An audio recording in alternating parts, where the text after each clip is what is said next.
join me in welcoming Lieutenant General Austin.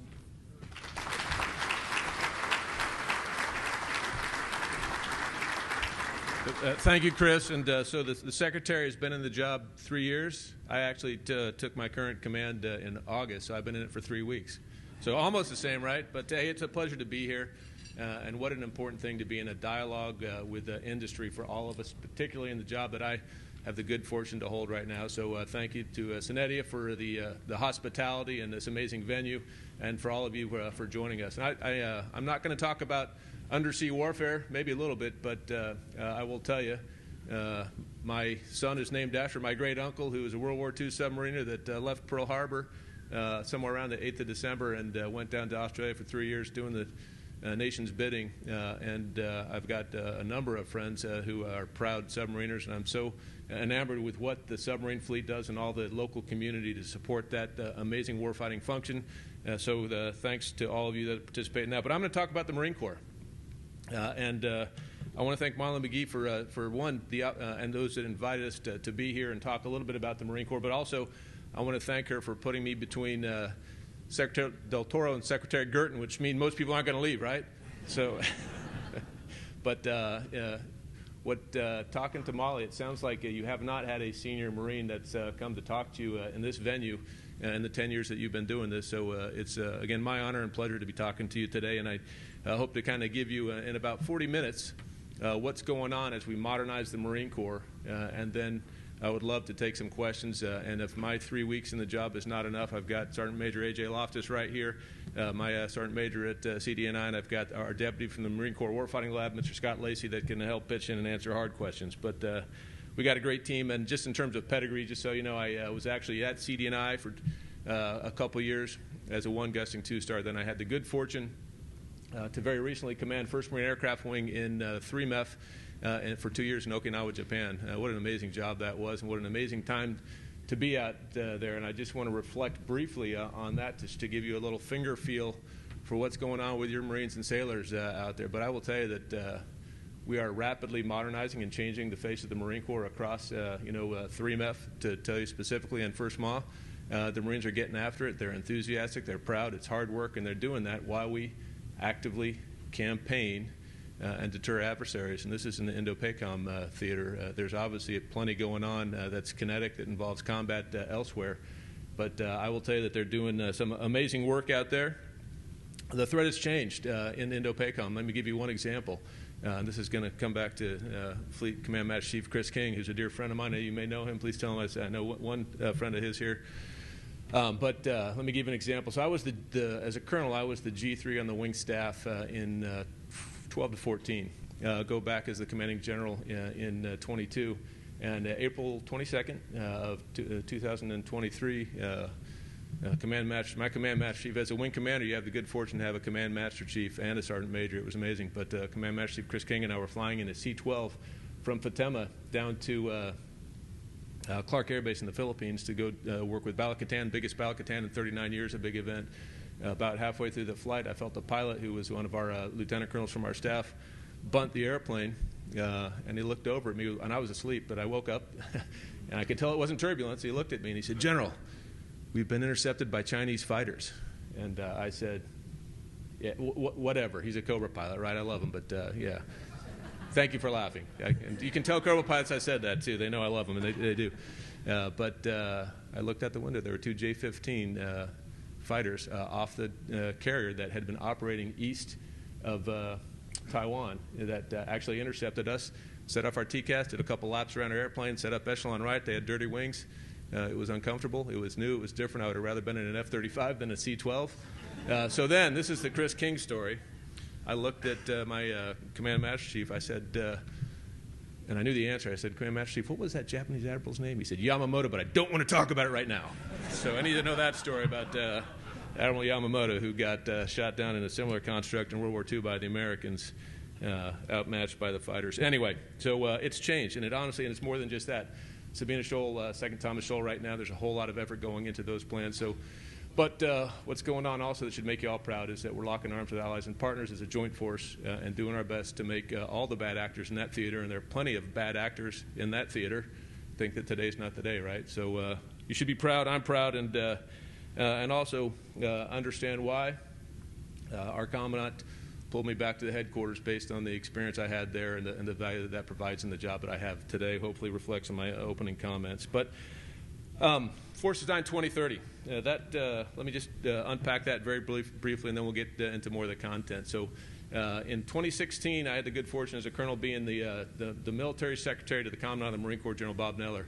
And we published the Marine Operating Concept. And in the Marine Operating Concept, he stated that based on the tasking our strategic tasking, that we were not man-trained or equipped to meet the threat that we needed to, we had to change. So that was not new. And then in 2019, General Berger tackled that headlong by making some pretty dramatic changes to the Marine Corps, and for the positive. And I'd be happy to talk about that. As a matter of fact, last Friday I had the wonderful opportunity to talk to 8 former commandants about that 2 weeks into the job, and have a great discussion. It was a very good discussion with all of them. But we made some pretty dramatic changes to the Marine Corps, and I think we needed to. And then we're iterating and improving. So, but Force Design is 2 things to me. Force Design 2030 is a waypoint that we're going to sail right through. But Force Design is a process that we have to continuously adapt, improvise, and be thinking out past the fit-ups, unconstrained, and walk that in to the fight that we're in today, and make sure that we're responsibly and rapidly modernizing our forces. In my case, responsible for doing that across the Marine Corps as a key component to the Naval Expeditionary Force. So that's what I do. It's something I'm passionate about, not only because of the Marines I had the great opportunity to serve with in Westpac, but like many of you in the room, I've got skin in the game. There's a Second Lieutenant Austin that I'm proud to tell you is down in Pensacola right now. So it's the real deal. So thank you for all your commitment to this. This is the awkward part where I say next slide and no one does, and I realize the slide changes here. All right, next slide. Okay, so this is how we tackle it. We can't play whack-a-mole with our capabilities. You all understand that. It's been brought up in some of the conversation with the Secretary this morning, but it has to be one threat informed, and I will not dig too much into the threat. I will tell you, if you were there for Senator Shaheen's conversation last night, and certainly the Secretary did a nice job of walking us through the threat. And what we hear and what we read about in open source is reflected in very sensitive intel reporting. The situation's bad, and our adversaries are rapidly growing, expanding, and modernizing, and I think we all understand that. The one thing that's changed, and as we think about force design and changing the force, is they're aggregating, right? They're starting to work together, and that's something that we need to understand. What does that mean in terms of horizontal escalation, or what does that mean in terms of global threats? So that's something that I think we need to have a conversation about. Threat informed, though, it's very important that we look hard and exquisitely at the threats we design our capabilities. Strategy driven, we've had 2 turns on the national defense strategy that have been reasonably consistent, and we're trying to follow that very closely. And then concept based, and we've taken a swing at many concepts internal to the Marine Corps. You can see in the 3rd column there the Commandant Berger's Commandant's planning guidance. We expect Commandant Smith's planning guidance to come out as early as this week, maybe next week. So get excited. It should be on the street very, very soon, and it's going to further refine our guidance. And then on the right side, you can see any number of documents that we've iterated and improved on. But the point is not to get into each of these documents, but just to let you know that we're trying to take a very thoughtful approach to how we modernize the Marine Corps. Another point I'll make here is it's a joint fight, and the joint warfighting concept is something that started a number of years ago. I was in the J7 when it started. It's matured, and it's got a lot more WASTA right now, if you will, and it's something that many of us are reflecting on and understanding how our warfighting concepts fit within that. Next slide. So what are we doing about it? This is, again, I'm going to get to some more exciting slides in just a second here, but it's important to understand process-wise what we're doing. The top 3 rows reflect what I just said: strategic guidance, threat analysis, and the concepts that are evolving to support it. Just last week, we released the Marine Corps concept for logistics, which is hopefully near and dear and important to many people in this room, because we'll talk about it in a later slide. There's a lot of there. And for the record, I think I'm 3 slides. I think I have 2 slides to go of merit, so don't worry. One of them I cheated, though. You'll see what I mean in a second here, right, Sergeant Major? But that's okay. But we've really aggressively attacked this as a campaign of learning. And 2 things about the campaign of learning I will tell you. The hardest thing that we do in Headquarters Marine Corps, one of the hardest things we do is take all of this data and really have an evidence-based, data-based, make evidence-based, data-based, data-informed resource decisions. It's hard. And if you take a look at the volume, there it is. The volume of activities that we're using to underpin our modernization, it's pretty staggering. And you can see all the studies, war games, experiments, and I'll tell you, no one of those is definitive, but in the aggregate, they start to build some trends and really inform what we're doing. So we're working hard to get after that. Another point that I think is important, will certainly resonate with the undersea warfare team, is that we're dealing in the Marine Corps in a much more classified environment. Proud to tell you that we have opened, it's not IOC yet, but it's open, is the Neller Center, which is a wargaming center. It's the largest wargaming center of its type. It's in Quantico, Virginia, in the National Capital Region, and it allows us to wargame up to the most classified levels with large groups, or you can break it down smaller groups. That's going to continually inform what we do. We've also pulled together a fusion center in Quantico that we have got a whole large building where we're pulling together, get this, the S&T folks, the requirements folks, the acquisition folks, solution developers, and having them not throw things over the fence to each other, but work together like a pack of dogs to tackle hard problems and hopefully increase the velocity that we're able to realize things within the current FAR, which is not easy, but it's manageable. The other thing I will tell you that's hard about the campaign of learning, and I was talking to Mr. Green last night about this. I'm not sure if he's here. Is having from the SASC is having the institutional humility to make corrections when we've made mistakes, or we're charting or going down the wrong path. And I can talk about a number of places where I'm proud to say that we've done that over the past couple of years, and we continue to do that. And hopefully, it's not at the loss of great resources. We're making those decisions in a timely fashion. But and then the last thing I'll tell you, if you look at the bottom, we've really endeavored to make it. Make all that data inform our resources into what we call a campaign of PALMs. So as we go into our planning for how we're going to spend our valuable resources and be good stewards of the nation's dollars, we're trying to make it a coherent campaign. And if you're going to ask me, we haven't decided what PALM 27 is going to be, but if you're going to ask me, I'd say maybe maintain momentum or field faster, right? Because we need to get capabilities to the fleet. The next slide, before I go to the next slide, it's got a lot of stuff on it, and some of it will resonate. Some of you will recognize some of them. There'll be the capabilities that are maybe made by your companies. But before I go there, I just want to reiterate something that I think is tremendously important to all of us, is this is a people business. The Marine Corps and the Navy is a people business. Again, we've got an amazing cohort of Marine sailors and civilians that are refining concepts out there in the FMF fighting, that are very excited about this. And as we look at every one of these capabilities, there's a .mil-PF implication to it that we have to take a broad look to make sure that we're doing it smartly. But that said, there's a bunch of capabilities. Please don't try to read the slides, but I'm going to talk really just break it down into 3 broad groups, and when we go to questions here in a couple minutes, I'd be happy to talk to any of the capabilities, and if I can't answer questions, I got some friends here that may be able to help out. But the 3 broad groups I just want to talk to give you an example of what's going on. The first one is, all right, there's a laser pointer. Never mind. On the top left, you can see some tactical vehicles there, and below it, you can see some of our ground-based air defense capabilities. There was a gap in our swing to GBAT across really the joint force, to be honest, and the Marine Corps has taken a swing, and I'm proud to tell you that we've got 4 programs of record that are going to be fielded initially in FY25. We've moved out pretty rapidly on the medium-range intercept capability. That's a great news story. It involves a Gator radar being leveraged for queuing. It involves CAC2S, our software that we use for our aviation command and control, and it involves formerly Iron Dome, the Tamir missile, yep, thank you.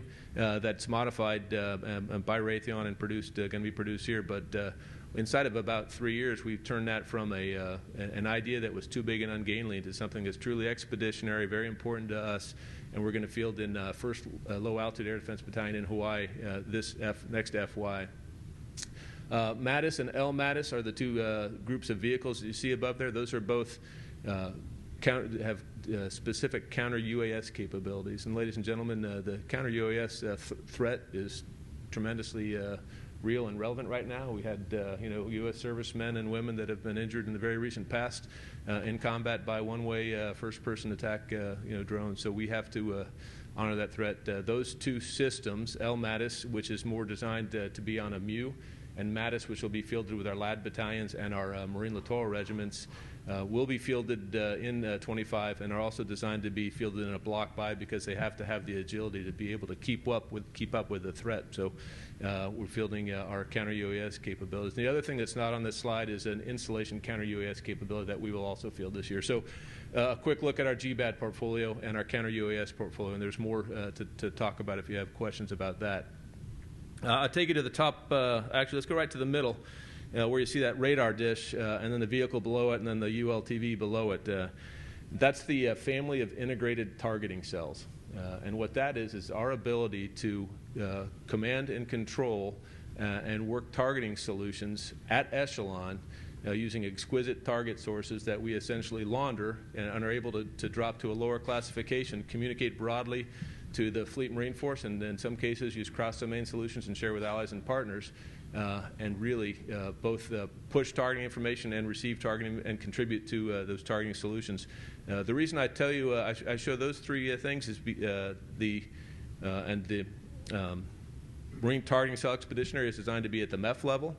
The Marine Targeting Cell Mobile is going to be at MSC, think wing or division, and then the 10X on the bottom is designed to be at the regiment or below level, so they actually can target with exquisite targeting coordinates and naval strike missile or other capabilities. All three of those. So I had the good fortune in my last month in command of 1st MA to be the play the role of 3MEF for Valiant Shield. In Valiant Shield, we did all kinds of experimentation out there, and we had all three of those systems out there, and we used them, and they worked, and it's exciting. And Marines are excited about it, so it is a good thing, and those are central to many of our successes as a warfighting function, as a warfighting force here, beyond just 3MEF. On the top right, you can see some airplanes, and I'll just tell you a couple things about what's going on in the aviation combat element. Project Eagle is Deputy Commandant Brad Gehring, Deputy Commandant for Aviation. Brad Gehring's game plan to modernize across all of our ACE capabilities. It is going to, there will be an aviation plan published again later this calendar year. But real quick, KC-130s were complete with the buy. MV-22 is complete with the buy. H-1's complete. VH-92 flew the President in them last week. 20 of them were complete with that buy. Mission capable readiness, we went from in 2017 an average mission capable readiness of 55, we're up to 64%. That speaks volumes for a lot of investments, capabilities, training, and industry support. On that AV-8, breaks my heart, sundown here in 2 years, but it's an amazing airplane. I love it, still emotionally attached to it. F-18 is soon in trail. We've got 8 F-35 squadrons that are FOC. We have changed our buy of F-35s, the mix, BC mix, to have, we're going to have 12 B squadrons with 12 aircraft and 6 C squadrons in the active forces with 12 aircraft, 3 C squadrons in the reserves. And there's a lot more to it. 53K here, here from Connecticut in New England, an amazing platform. Our AO still remains 200. We've got about 17, I think, right now. 2 of them in California, the rest in North Carolina. And then the only thing well, 2 more things I'll point out to you. The Valkyrie, if you see straight below the F-35, is our first look at experimentation with what would be a collaborative combat aircraft, something that would increase the survivability of our 5th-gen aircraft. We've got 2 flights under our belt as a joint program flying down in Florida with those. We've got 3 more scheduled this year. It's encouraging. That may not be our solution, but it certainly is informing our way ahead. And then to its low and to the right, you can see it says MUX Mail, and we deliberately titled it MUX Mail, which stands for Marine Unmanned Expeditionary Medium Altitude Long Endurance. because it looks like an MQ-9. It is, but it's not our parents' MQ-9. It's got some pretty exquisite payloads on it. VMU-3, first MAW, based in Kaneohe Bay, Hawaii, is currently about to start flying out of Kadena Air Base and getting some reps and sets with some exquisite payloads on that platform that are going to mean a lot to people in theater. I'll leave it there. So again, no intent to go through all these capabilities, but I just want you to know that we're modernizing across the force, and it is a .mil-PF. It's a people business, but there's some of the stuff, and everything on that slide exists. It's not, none of that's, it's not all program of record. Some of it's experimental, but it's hardware that exists. This is the slide I cheated on. It's one slide, right? Ish. Okay. It's 4 slides, but I'm gonna go fast because I got 10 minutes, and I would again value some questions if you guys have any for me or for us. If you've the stand-in force is one of our concepts that we've been very focused on of late, and I will tell you 2 things about it. First, it's not all we do. We do windows. We're the Marine Corps. We're the nation's force in readiness. The crown jewel is the Marine Expeditionary Unit. Right now, there are 3 Marine Expeditionary Units forward deployed, which is amazing. That doesn't happen every day these days. We have some challenges with our amphib fleet that we all understand. But right now, we've actually got 5 MAGTFs. We've got Marine Rotational Force Darwin. We've got our Africa Response Force plus 3, the 31st, 24, and 15th MU, all concurrently deployed. It's pretty amazing. We do windows. We respond to crisis. But the stand-in force concept is something that we have been focused on. And particularly in respect to our 3 MEF role and our 1 MEF role in the Indo-PACOM theater. And what the stand-in force concept really broadly is our ability to campaign. It starts in campaigning with the joint force, allies and partners, in a fashion that builds relationships and lets us maintain a low signature, small, dispersed force that is all over the theater with some amazing capabilities to sense, make sense, and close kill chains and lethality, which is tremendously important to us. It's an offensive mindset. Some people think it's a defensive mindset. It is absolutely not that. Close kill chains with our own weapons or with weapons coming off of other platforms. But the stand-in force concept is important to us. As a matter of fact, you can see us partnering with, I believe that's the USS Maine on the bottom right there, when we had a CH-53 do a resupply of that April of a little over a year ago. To the top right, partners and allies.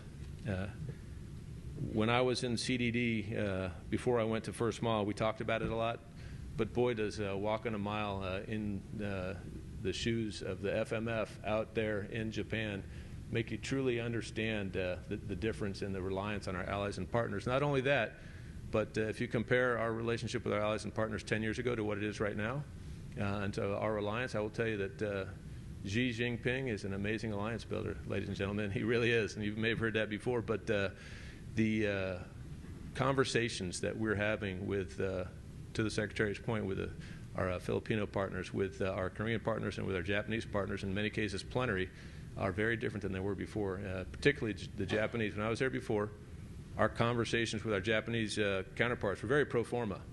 Not anymore. They're very substantial. They're talking about logistics. They're talking about weapons. They're talking about things that matter to all of us, them included. So our reliance on our allies and partners is important, and as our defense industrial base, boy, if you can keep that in mind and understand how where the opportunities exist for us to be interoperable and interdependent, because we are interdependent. Again, it's not, the Marine Corps is not going to deter China, nor is the Navy, but the Joint Force plus our allies and partners are doing a pretty good job at it right now. Joint kill webs. Bottom left, I will tell you, I talked a little bit about this with the MTCX, but a couple of quick comments on kill webs. One, kill chains are, by definition, if you say that, that may be one exquisite kill chain, but to me it sounds too fragile. So we've adopted the term kill webs. I think many in the Joint Force have the concept of joint kill webs. Certainly plays within the broader combined joint all-domain command and control construct that all the services in the Joint Force are chasing and working after and iterating and improving. I'm sure many in this room play roles in that. But really, the crown jewel of this comes back to a point I made in the previous slide, which is our ability to push information down via cross-domain solutions at echelon and action it. So joint kill webs. again, I talked about my experience in Valiant Shield recently. And then contested logistics. POM 24 was the theme for POM 24 for the Marine Corps was set and sustain the force. But there's a lot under the hood of that. It is our pacing function as a Marine Corps in the Indo-PACOM theater. It's hard. It's not a Marine Corps solution. It's a joint solution. It is an allied and partner solution. It is a MIPSRON plus global positioning plus more resilient, less efficient sustainment webs, to use a term I used in the previous slide. It is manned and unmanned teaming. One of the capabilities that was 2 slides ago was the autonomous low-profile vessel. Valiant Shield, we were able to, and we talked about that just a little bit ago here in the room. Third, not MLR, CLR, sorry, Combat Logistics Regiment, during Valiant Shield, commanded and controlled the autonomous low-profile vessel. For reference, it's, I think, about a 44-foot-long vessel, goes about 10 knots, range of 1,000 miles. And it can hold 2 naval strike missiles or anything that will fit in that form factor. We were doing logistics runs controlling from Okinawa, but the actual platform was going from the boat basin in Camp Pendleton out to San Clemente and back. So sounds probably not too far off from some of the good work that you're doing in Task Force 59. But those types of capabilities, I was looking at the man array last night, other things like that that really matter to us. The Secretary talked about LSM, and the LSM is an important capability to us. I will tell you that as the commander of 1st Marine Aircraft Wing, we love to move things by KC-130s and CH-53s, but we can't move it all by KC-130s and CH-53s. Strategic air is expensive, and there's not enough of that, and it gets consumed very fast. We need surface mobility for mobility and maneuver, for warfighting and sustainment, and that LSM is tremendously important to us. In the meantime, we're trying to tackle some bridging solutions to solve that, and I can talk about that more later. But I just wanted to foot stomp, and I tell you, I thank the Secretary for his comments, and we're hopefully going to sort that out here in the near term and move out with that as he stated. Which brings me to my next slide, which is that expeditionary warfare is a strategic advantage. A couple of key points here, and I'm looking at my clock. The FY23 NDA said that 31 amphibs is the floor, and it is. We need 31 and then some, and our goal is to do what we're doing right now all the time, which is to have 3 MEUs forward deployed, heel to toe, east and west coast, plus 31st MEU. We think that that's, again, a responsible way to provide that forward posture and presence that is the crown jewel of the Marine Corps in many cases of our expeditionary capabilities. Another thing I saw in the paper this morning, and the Secretary alluded to, is that more than half of our carrier fleet's forward deployed right now, too. It's pretty staggering what we've got out right now. So they certainly complement each other. And the Commandant of the Marine Corps, based on that same NDAA, is a requirements officer for amphibs, which means it flows through me, so I've got a little more work to do in my job to get after that. Our Secretary of the Navy, who just spoke to us a week and a half ago, just notified Congress, 30-day notification of a multi-ship procurement for amphibs. 3 LPD Flight 2s and an LHA, which is going to do wonderful things to stabilize the defense industrial base, maintain some continuity, some predictability, and save us about $900 million of taxpayer money. That's a beautiful thing, and I'm really proud. Not spiking the football, but boy, am I excited about that. The amphibious warfare ships and other capabilities, it's not just about the numbers, it's about the holistic look, it's about manpower readiness. There's a lot of work to be done on that. I talked about littoral maneuver and LSM. Again, the JROC has approved the CDD for LSM, and it's out for industry proposals right now. We're waiting to hear back. Maritime prepositioning, I think I already hit, and afloat C5I. We just have to make sure that our naval platforms keep up with all of our other capabilities such that we can maintain the same ability to sense, make sense, and close kill chains from aboard ship. So I'm going to, I think I got about a minute left before I wanted, my goal was to take some questions. I'm glad the Secretary's not here for this. Right? You guys with me? 25%, but so please don't tell him, Timmy. But let me just tell you that it is a constrained budget environment, and you guys all understand that, so every dollar has to count. I'll leave it at that. Delays and readiness in amphibious and littoral platforms, and that's not just amphibious warfare ships. That's LSM, and that's our connectors, which are tremendously important to us to actually doing our job. Manpower. We've been talking, and I'm really proud of the conversations that we've been having about the defense industrial base and all the investments that are going into that. It's hard to recruit for that, right? It's also hard to recruit for the United States Marine Corps. We've made it, but this is the toughest recruiting environment we've seen since the start of the all-volunteer force. We've got some amazing talent. Commandant's prioritizing that. The good news is we're making mission. The bad news is it's hard. The other good news is we're doing very well with retention. So the Marines that are joining the team that we need to retain to maintain the maturity and the talent are sticking around. I'm really proud of that. That speaks volumes for the whole service, to be honest. Contested logistics, I just talked about that. It is a thing. It's hard. And then working closely with a lot of the challenges that you guys have articulated already in the sessions that we've had last night and today about the challenges to the defense industrial base. And the ask from the Deputy Commandant for CD&I is help us field faster when we can, and then help us help you by maintaining the really necessary conversation that we have to make sure that we're collectively doing our nation's bidding in an efficient and effective manner as much as we can. So velocity and then capacity, and we've all seen lessons from Ukraine that come to mind right now and stuff that the Secretary talked about. So I'm not going to beat on that anymore. I tell you, ladies and gentlemen, I'm going to just circle back to my original point, which is thank you for the hospitality. It means a lot to have the opportunity to join you today and to share some of this. Be happy to answer some questions, and I think I'm on timeline. Sergeant Major's not twitching. I asked him to start twitching it if I went too long, but he's not doing it yet. So honored to take any questions if you have any questions for me or my teammates.